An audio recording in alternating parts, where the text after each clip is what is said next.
ராமநாதபுரம் நாகநாத சுவாமி சவுந்திரநாயகி அம்மனுக்கு வைகை ஆற்றில் தீர்த்தவாரி கோலாகலமாக நடந்தது.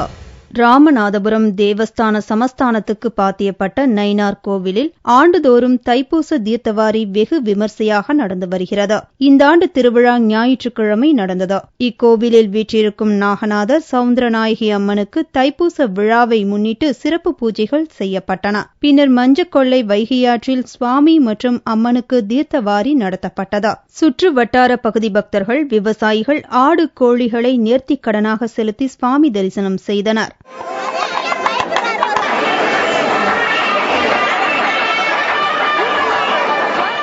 தீர்த்த நீரை உடலில் பூசிக்கொள்வதால் பிணி நீங்கும் என்பது ஐதீகம். அதன்படி பக்தர்கள் தீர்த்த நீரை தமது உடல்களில் பூசிக்கொண்டனர். பின்னர் தாங்கள் கொண்டு வந்த காய்கறிகளை ஆற்றில் வீசி வழிபாடு செய்தனர். இந்த தீர்த்தவாரி விழாவுக்காக பல்வேறு பகுதிகளில் இருந்தும் பக்தர்கள் ஏராளமானோர் வந்திருந்தனர்.